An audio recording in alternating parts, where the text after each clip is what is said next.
Hello friends, and welcome back to the Mothership.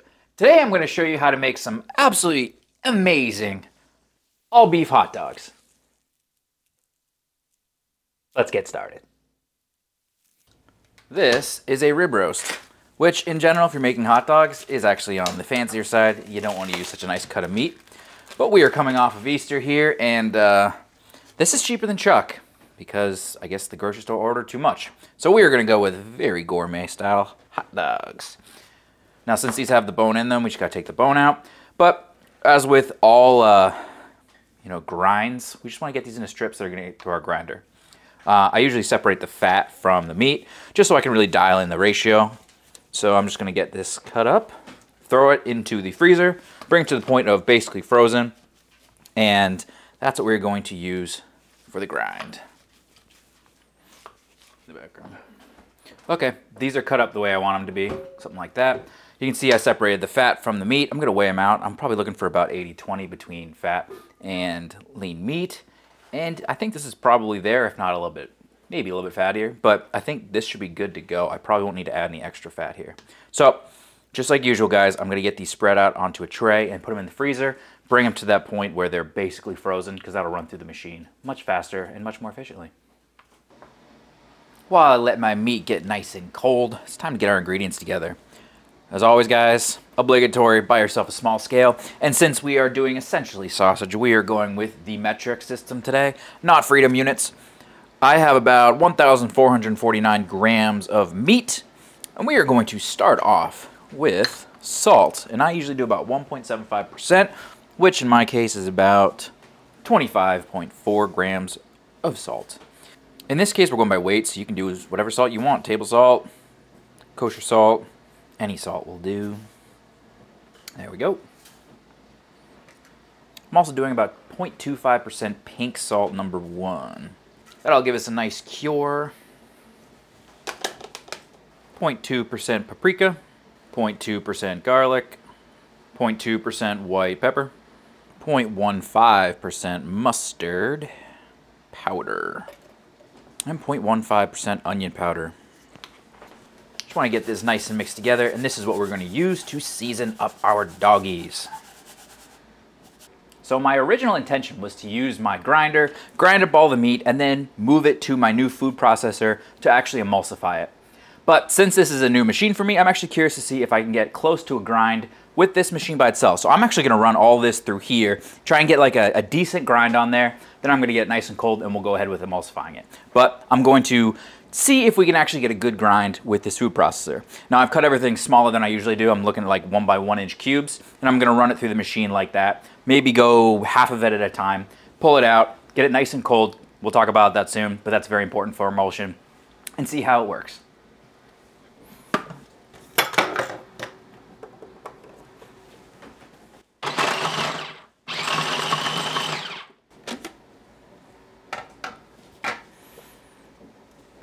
Now that's actually not too bad.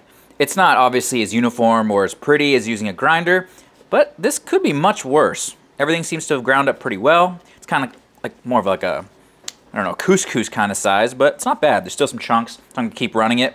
But this might actually work in a pinch when I want to do smaller amounts in the future.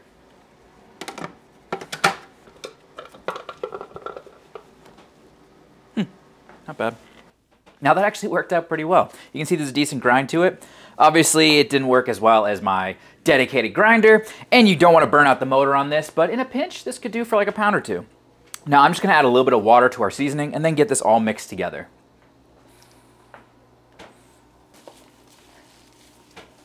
Now I didn't go absolutely ham with mixing because we still have to put it back in the machine and emulsify it, which means we're basically going to take it down to a paste. Now when we are emulsifying meat, we do need to worry about temperature. We don't want to get too hot because then the fat is going to separate from the meat. I've seen 55 as the maximum temperature, and I've seen 40 as the maximum temperature. I'm going to try and keep my meat about 50 degrees. What we're going to do is we're going to put this back into the freezer to get it nice and cold. And then I'm also going to use a whole bunch of ice cubes when we actually emulsify it. We're going to use about 20% of the weight of the meat in ice. I have it already measured out, and I crushed it up so it'll go through the machine better. And we're going to work in probably about half batches. I'm going to try and get all of it done, move it aside, but most importantly, I'm going to keep checking about every 5 or 6 seconds to make sure that the meat is staying at the right temperature. Now, if you ever wondered what hot dog meat looks like, this is it. It's really not that appetizing. Basically, we've got nice little hot dog sludge.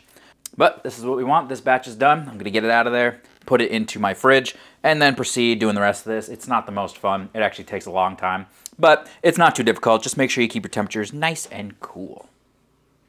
Now, all of our meat paste I've put into my stuffer. I put it back in the fridge, let everything start to come back together. It's nice and cold, which means it's time to get going. Now, this part is not fun. I don't really like casing, but it's all part of the process.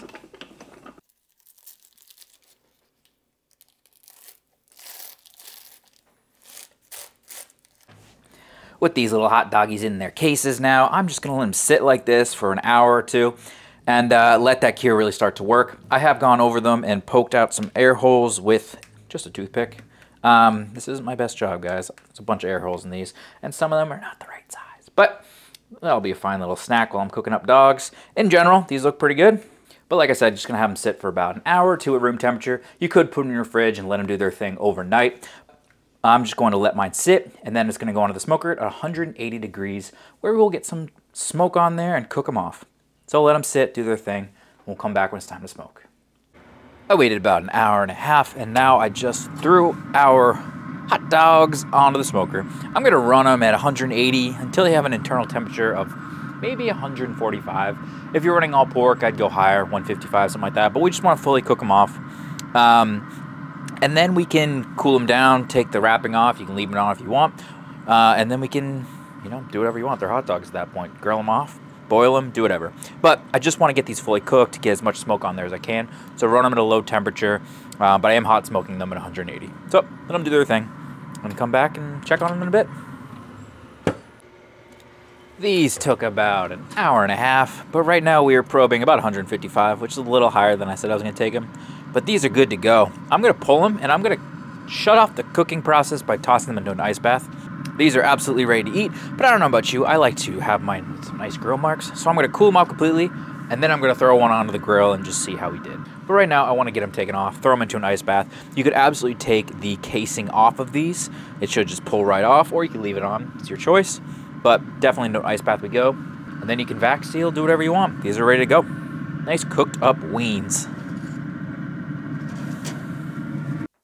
Just like that, a whole plate of delicious looking weens. You can see these still have the casings on them. They do give more of a bite if you leave the casings on than what you're usually going to be used to from store-bought hot dogs. So if you want to take the casings off, I would let these sit in the fridge overnight. That'll really cool them off a bit to the point where the case should come off a lot easier. But I've cooked these all day, which means it's time for me to give it a nice taste test. So I'm going to fire up the grill and toss this bad boy on and see if all this work was worth it. After a quick cook on the grill, and our hot dog is ready. Now guys, obviously you don't need to use such ridiculously high quality meat like I did to make these. The standard is like a chuck. That is the right meat to make a hot dog, honestly. But everything was on sale and the prime rib was cheaper than buying chuck, which obviously I'm going to buy that. Now obviously we got quite a few hot dogs here. You can do more, you can do less. It was about a 3.5 pound batch. Looking at our cooked hot dog, this is what we're looking with. It's got exactly what you're looking for as far as consistency. Looks great. Smells really good, but the proof is in the pudding. It's time to give it the old-fashioned chomp.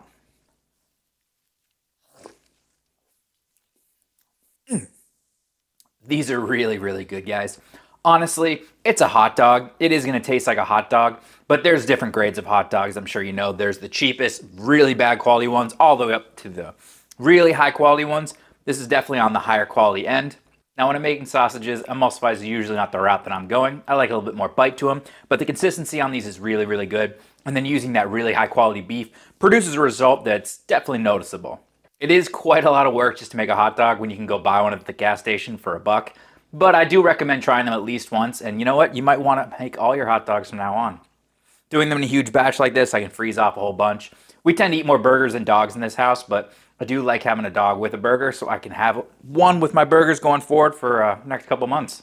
Guys, this is not that difficult, and honestly, it's a really good way to get into sausage making.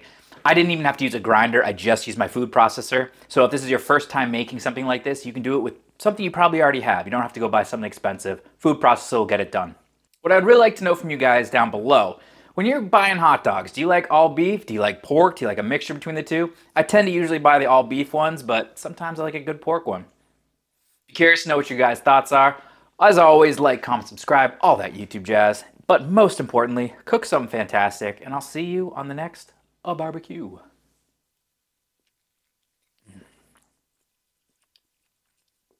Bye-bye.